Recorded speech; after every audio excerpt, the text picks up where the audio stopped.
Hello everyone, আমি Sumi's প্রোভাইডারি IT নতুন ব্লগে আপনাদের সবাইকে স্বাগত। আশা করছি আপনারা সবাই খুব ভালো আছেন আর আমরাও সবাই খুব ভালো আছি।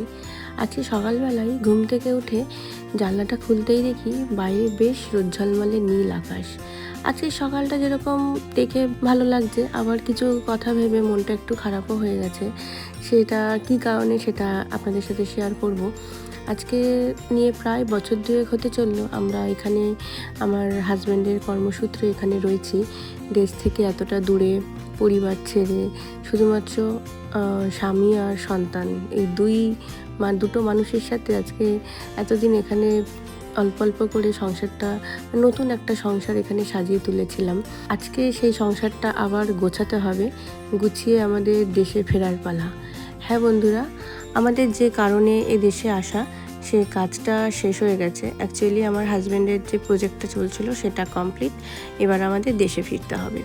আর সেটা জানতে পেরেছি একদম রিসেন্টলি জানতে পেরেছি। আর মনটা খারাপ এই কারণেই যে সংসারের এত জিনিস আমি কি করব। এখানে এসে তো সংসার সাজানোর জন্য এটা ওটা অনেক কিছু কিনেছিলাম, অনেক কিছু সাজানোর জন্য, ঘরের সংসারের জন্য টুকিটাকি যা হয় সংসারে তো কোনো জিনিস কমে না, বাড়তেই থাকে। তো সেই নিজের হাতে যে সাজানো সংসারটা, হতে পারে এটা বছর দুয়েকের, তবুও এটা একদম আমার নিজের সংসার ছিল। তো এই সংসারের সমস্ত জিনিসগুলো এখানে শুধুমাত্র জাস্ট ফেলে দিয়ে আমাকে চলে যেতে হবে, এটা ভেবেই একটু খারাপ লাগছে। তাছাড়া নিজের দেশে ফিরবো সেটা তো একটা আনন্দের বিষয়। এখানে যেরকম বোর হতাম সময় বা মনে যখন খারাপ লাগতো তখন পরিবারকে পাশে পেতাম না, বন্ধুবান্ধবদের পেতাম না, বাবা মাকে পেতাম না, এটা একটা মন খারাপের জায়গা তো প্রথম থেকেই ছিল। কিন্তু এখন যেটা মনে হচ্ছে যে সেটা তো ফিরে পাচ্ছি। আমার নিজের দেশে ফিরে গিয়ে নিজে যেরকমভাবে চলতাম, নিজের ফ্যামিলি, আত্মীয় স্বজন, বন্ধুবান্ধব সবাইকে পাবো, সেটার তো একটা আনন্দ হচ্ছেই। প্লাস তারাও আমাদের জন্য এক্সাইটেড, দেশে সবাই ওয়েট করছে আমাদের জন্য। আমাদের এই ফেরার খবরটা শুনে তারাও খুব উচ্ছ্বসিত। তো তারাও চাইছে কতক্ষণে আমরা ফিরবো। বিশেষ করে আমার বাবা মা, রাজের ঠাম্মা, আমার শাশুড়ি মা, প্রত্যেকেই। কারণ সন্তান দূরে থাকলে তাদেরও তো ভালো লাগে না, সেটা তো বুঝি। কিন্তু আমার মনটা খারাপ লাগছে যে আমার সংসারের এই জিনিসগুলো নিয়ে আমি কী করব। কারণ এত কিছু তো নিয়ে যাওয়া সম্ভব নয়। আর এখানে যে এত কিছু কিনেছি বা কিনতে হয়েছে দরকারে, সেগুলোকে আমি কি করব? সেগুলো আমাকে তো ফেলে দিয়েই বা দিয়ে যেতে হবে কাউকে, এটাই আমার খারাপ লাগছে। যে প্রথমে তো এইসব বুঝিনি, যখন মানুষকে কোনো কিছু ছাড়তে হয়, সংসার থেকে যখন কিছু ছেড়ে দিতে হয়, তখন মনে হয় যে এই জিনিসটা ফেলে দেবো, এই জিনিসটা আমার এই ইউজ করতাম, এই জিনিসটা আমার এই কাজে লাগতো। এইগুলো ভেবেই ছোট ছোট টুকরো এরকম অনেক জিনিস আছে যেগুলো হয়তো আমাদের নিয়ে যাওয়া সম্ভব নয়, কিন্তু তার সাথে হয় না যে ফেলে দিতে মায়া লাগে। আমি এখন ঠিক সেরকম একটা পর্যায়ে এসে দাঁড়িয়েছি। আমাকে ওর বাবা বলছে আমাদের হাতে মাত্র আর 7টা দিন বাকি আমাদের যেতে, কিন্তু আমি কোন জিনিসটা ফেলবো আর কোন জিনিসটা রাখবো আমি সেটাই এখনও বুঝে উঠতে পারছি না। এই যেন আমি এক মহাদ্বন্দ্বে পড়েছি। ওর বাবা রাজের বাবা আমাকে বারবার বলছে তুমি গোছাও জিনিস কমাও, কিন্তু আমি কি গোছাবো আর কি করব আমি ঠিক ভেবে উঠতে পারছি না। তো সকালবেলা উঠে আজকে আর কিছু রান্না সেরকম ঝামেলা করিনি। আজকে একটু বেরোবো, এক বান্ধবী আজকে আমাদের ডেকেছে বিকেলে, দুপুরের পরে আর কি, বিকেলে নয় দুপুরের পরে ওদের সাথে একটু মিট করব। কারণ আমাদের চলে যাওয়ার খবরটা পেয়ে তারও প্রচণ্ড আর কি মন খারাপ, সেও খুব লোনলি ফিল করছে। আসলে এখানে আমরা যেই ফিরি না কেন আরেকজন আমরা এতটাই অ্যাটাচড সবাই সবার সাথে, একজন যদি এরকম বাড়ি চলে আসে, তার যদি কাজ শেষ হয়ে যায় এরকম বাড়ি ফিরে আসে, বাকি যারা থাকে তাদের খুব মন খারাপ হয়। দেবযানী যখন চলে গেছিলো আমার ঠিক এতটা একা লাগছে না নিজেকে, সে মনে হচ্ছে আমি একটা কোথায় চলে পড়ে রইলাম, আমার সাথে কেউ নেই, কথা বলার নেই, আমার কি হবে, এরকম একটা ব্যাপার। তো এই আমাদের চলে যাওয়ার খবরটা শুনেও শতরূপা ওর একটুখানি মনটাও ওরও খারাপ হয়ে গেছে। ও বলছে সুমেলি এবার তো তুমি চলেই যাবে, আর তো সামনের সপ্তাহ, তখন তো তোমার প্যাকিংয়ের তোড়জোড় চলবে, আর তো দেখা হবে না। তো আজকে বিকেলবেলা একটু এসো, একটু সবাই মিলে দেখা করব। তো বললাম ঠিক আছে। তো আমরাও যাচ্ছি আর আমাদের সাথে আর একটা পরিবারও ফিরবে। তো সেই জন্য আমরা বিকেলবেলা আজকে শতরূপা ডেকেছে, শতরূপার সাথে একটু দেখা করতে যাব। আর তাই জন্য সকালবেলা হেভি ব্রেকফাস্ট কিছু করলাম না, একটু প্যানকেক বানিয়ে নিলাম। রাজ অনেকদিন ধরে বলছিল যে মা একটু প্যানকেক বানাও, সেই জন্য ব্রেকফাস্টে আজকে একটু প্যানকেক বানিয়ে নিয়েছি।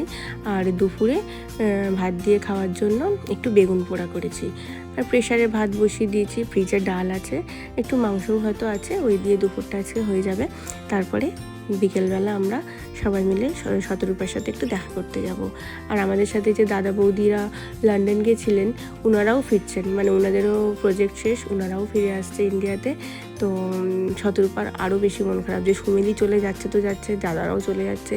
মানে ও নিজেকে না একটু কেমন, ও বলে না, মানে আমার সবাই আর কি, সবারই মনে হচ্ছে যে সুমিলি চলে যাচ্ছে, বৌদিরাও চলে যাচ্ছে, মানে একটু দলটা আমাদের কম হয়ে গেল আর কি। একটা এক জায়গায় থাকলে সবাই মিলে একটা পিকনিক বলো, আড্ডা বলো, সেই জিনিসটা একটু কম পড়ে যাচ্ছে, কম হয়ে যাবে। এটা হয় স্বাভাবিক, কদিন হতে এরকম হয়, আবার দুদিন পরে আবার ঠিকও হয়ে যায়। তো বলছি তো মুখে, কিন্তু আমি তো নিজে এই জিনিসটা ফিল করেছি যে সত্যি এই বিদেশে একা হয়ে যাওয়ার কষ্টটা কতটা। যাই হোক, কিন্তু যেতে তো হবেই, কাজে এসছি, কাজ হয়ে গেছে, চলে যেতে হবে, এটাই নিয়ম। আর দুপুরবেলা আমরা খেয়ে দিয়ে এই বেরিয়েও পড়েছি। দুপুরবেলা বললো যে সুমিলি তোমরা পৌঁছো, আমরা আসছি। তো আমরা সেই জন্য খুব একটা খেয়ে দিয়ে আর লেট করিনি, আমরা বেরিয়ে পড়েছি দুপুরবেলার পরেই। আর ওয়েদারটাও দেখলাম একটু মেঘ করেছে, মানে কোথাও মেঘ, কোথাও আকাশটা পরিষ্কার এরকম। তো এটা একটা সমুদ্রের ধারেই যাচ্ছি, আর যতই সমুদ্রের ধারে যাচ্ছি ততই দেখছি আকাশটা যেন কেমন মানে মেঘ করে আসছে, মনে হচ্ছে যেন বৃষ্টি হবে। আমরা পৌঁছে যাওয়ার পরেও বাকিদের আসতে একটু সময় লাগছিল দেখে আমরা নিজেরাই চারপাশটা একটু ঘুরে দেখছিলাম। আর দেখুন কি সুন্দর জায়গা, মানে আমি এখানকার যেখানেই যাই, যে কোনো, এটা তো একটা সমুদ্রের ধারে ছোট্ট একটা শহর আমরা যেখানে থাকি, তো যেখানেই যাই ম্যাক্সিমামটাই সমুদ্রের জায়গা, সমুদ্রের পাড়। আর এত সুন্দর, মানে এত বিউটি, প্রকৃতির এত, মানে প্রকৃতি যেন রূপ ঢেলে দিয়েছে, এত সুন্দর।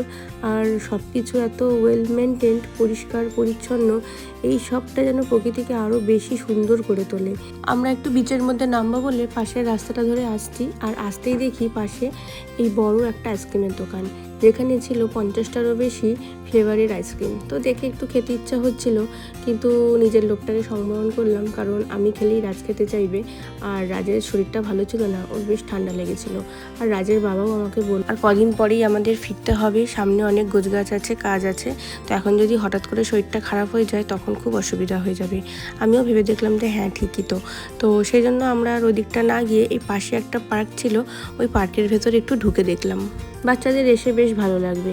তবে রাজের দেখলাম আজকে কোনো বায়না নেই, ও টয় ট্রেনটা চড়তে চাইলো না। আমি রাজকে বললাম চড়বি বাবা, তো রাজ বললো যে না আমার চড়বো না, ভাল লাগছে না। বললাম ঠিক আছে, বায়না করছে না যখন, না বলছে যখন, তাহলে জোর করে উঠিয়ে লাভ নেই। তো আমি আবার এখান থেকে ঘুরে এসে সামনে দেখি কি, রাজ হঠাৎ করে দেখি ও কখনো বাবার কাছে চলে গেছে, আমি দাঁড়িয়ে দাঁড়িয়ে এই টয় ট্রেনগুলোই দেখে যাচ্ছি। আমি বললাম যে খেয়ালই করিনি রাজ কখনো বাবার কাছে চলে গেছে ছুটে, রাজের বাবা এতটা আসেনি আমাদের সাথে। তো আমি তখন রাজকে খুঁজতে খুঁজতে দেখি যে গেল কোথায়, আমি কোথাও খুঁজতেই পাচ্ছি না। তখন হঠাৎ করে দেখি রাজের বাবা রাজের ছবি তুলছে।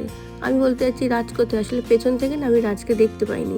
ওনাকে দেখুন কি করছে, আমি ওদিকে খুঁজে মরছি, আর রাজকে দেখুন কোথায় বসে আছে।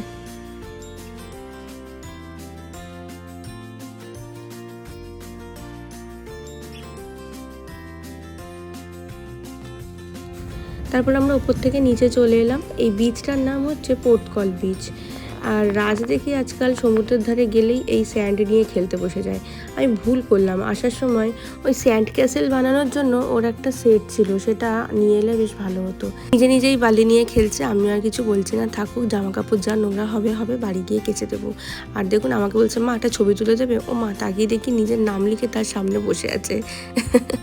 যাই হোক, তো আমরা তারপর টুকটাক একটু ছবি তুললাম। ছবি তোলার পরে তারপর হঠাৎ দেখি আমাদের শতরূপার একটা কণ্ঠস্বর ভেসে আসছে কানে, মানে ওরা এসে গেছে, আমাদেরকে ডাকছিল যে সুমিলি চলে এসো। তারপরে আমরা গিয়ে সবাই মিলে মিট করলাম।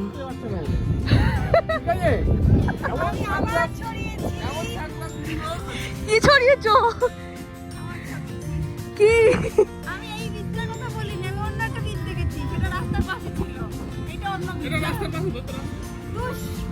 এটা আরো এগিয়ে গেলে একদম রাস্তার পাশে একটা বিচ আছে।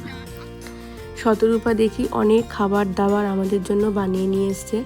আমি তো দেখে অবাক, মানে আমি গুণাক্ষরেও জানতাম না ও আমাদের এই জন্য ডেকেছিল। আসলে আমরা চলে যাব দেখে ও তো খুব ব্যস্ত থাকে, ও সাধারণত বাড়ি থাকে না, ও চাকরি করে। এবারে যেহেতু ব্যস্ততার জন্য আমি চলে যাব সামনের সপ্তাহে, তো সেই জন্য আজকেই তড়িঘড়ি করে আমাদের ডাকা। আমি ভাবতেই পারিনি যে ও নিজের হাতে সমস্তটা অ্যারেঞ্জ করে আমাদেরকে এইভাবে সারপ্রাইজ দেবে। তো যাই হোক, আমরা তখন সবাই মিলে আর কি বলবো, আমাদের তো মানে আমি ভাবতেই পারছিলাম না যে এরকম আজকের দিনটা এইভাবে একটা সারপ্রাইজ হতে পারে। তারপর ও থেকে সব চা করে এনেছে, চাউমিন করে এনেছে, আরও বাচ্চাদের জন্য কেক, বিস্কিট, কত কিছু খাবার কিনে নিয়ে এসছে।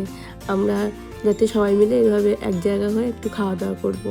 বেশ, আমি এত বছর ধরে এখানে আছি, প্রায় বছর দুয়েক তো হলোই, এরকম সমুদ্রের ধারে কখনো এইভাবে খাইনি। তো সবসময় এর বাড়ি গেছি, নয়তো আমাদের বাড়িতে সবাইকে ডেকেছি, নয়তো আমাদেরকে কেউ ডেকেছে, কারোর বাড়িতে বসে খাওয়া দাওয়া হয়েছে সে সবাই মিলে। কিন্তু এরকম খোলা আকাশের নিচে এরকমভাবে খাওয়া দাওয়া আমাদের হয়নি। বেশ ভালো লাগলো, শতরূপা আমাদের এই সারপ্রাইজটা দিল, আমি তো ভাবতেই পারছি না। বেশ মজাই হলো আর কি, সমুদ্রের ধারে বসে খেলাম। দাও, আমি ধরি, দাও।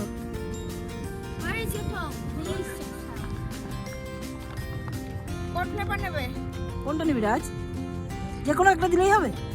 শতরূপা আজকে একদম হিট করে দিল একদম, তাই না বৌদি?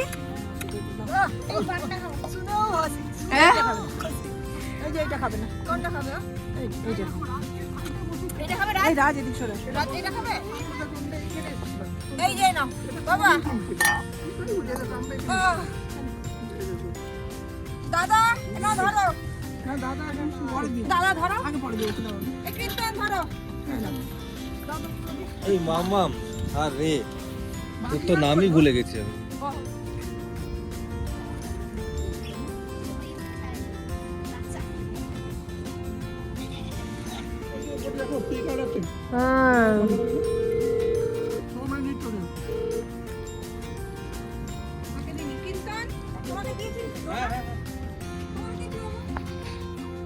वो तो अभी तक पता नहीं है हमको। অন্য কাউন্টার থেকে না।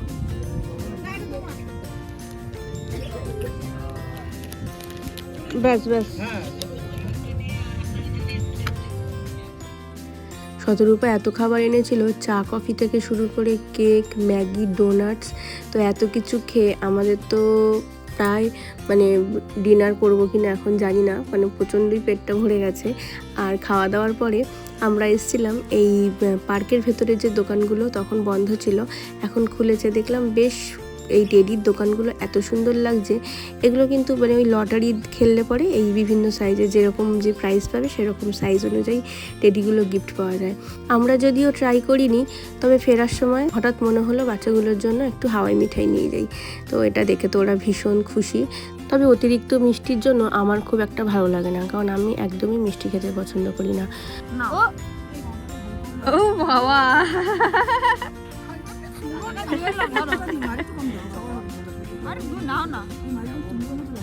আমাকে দাও ব্যাস, এটা আমি আর সন্দীপ খেয়ে নেবো।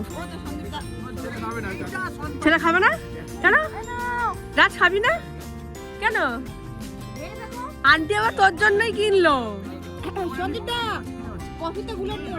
হ্যাঁ, কফি তো, কফিটা মিষ্টি হয়নি, ওটা গুলেছে।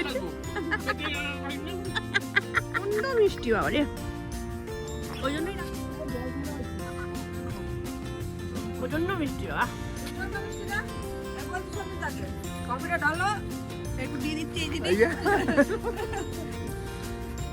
অনেকক্ষণ বেশ হাসি আড্ডা, গল্প, খাওয়া দাওয়া, বেশ ভালো সময় কাটলো সবার সাথে। অনেক দিন পর মানে এরকম একটা ভালো টাইম কাটালাম সমুদ্রের ধারে। সবাই সবসময় তো আমরা কারোর না কারোর বাড়িতে যাই, সেখানে সবাই আসে, বাট এরকমভাবে মানে কোনো একটা স্পটে মিট করে আড্ডা অনেক দিন দেওয়া হয়নি। অনেক দিন বলবো না, মানে বেশ বহু দিন পর এরকম একটা খোলা আকাশের নিচে বসে একটু প্রাণ খোলা নিঃশ্বাস নেওয়া গেল। আর সন্ধেও এবার হয়ে আসবে আর একটু পরে। যত সন্ধ্যের দিকে সময় এগিয়ে আসছে তত যেন মনে হচ্ছে মেঘ করে আসছে আর এক্ষুনি মানে বৃষ্টি নামলো বলে। আর যদি একবার এখানে বৃষ্টি নামে, এই যে বহু দূর, যত দূর আপনারা দেখতে পাচ্ছেন, কোথাও গিয়ে যে একটু শেল্টার নেব, আমাদের কাছে বৃষ্টি থেকে বাঁচার কোনো অপশান নেই। কেউ আমরা কোনো আজকে ছাতা বা রেনকোট কিছুই নিয়ে আসিনি, কিন্তু হঠাৎ করেই দেখছি আকাশটা ঘন মেঘে ঢেকে যাচ্ছে আর মনে হচ্ছে একটু পরেই দেখাচ্ছেও একটু পরে বৃষ্টি নামবে। কিন্তু যেতে তো মন করছে না। সবাই ভাবছে আর তো এইভাবে দেখা হবে না, দেশে ফিরে এলে তো সবাই সবার মতো ব্যস্ত হয়ে যাবে, তখন এই দিনগুলোর কথা আমরা স্মৃতিতে থাকবে, ভিডিওতে দেখব, সবই হবে, কিন্তু সামনাসামনি বসে তো এই যে আড্ডা, একটা প্রাণখোলা গল্প, মজা, খাওয়া দাওয়া, এইটা তো আর হবে না। তো সেই জন্য সবাই বলছে কি আরেকটু থাকি, মানে আমরা মনে হচ্ছে আজকে বৃষ্টি ভিজেই বাড়ি যাব। যাই হোক, এরকম কথা হতে হতে হঠাৎ আমাদেরকে শতরূপা একটা খুব সুন্দর একটা উপহার দিল।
ওয়াও, ক্ল্যাপ ক্ল্যাপ ক্ল্যাপ, হাততালি হাততালি হাততালি, দারুণ দারুণ দারুণ।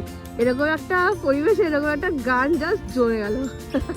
Thank you Shatarupa, thank you.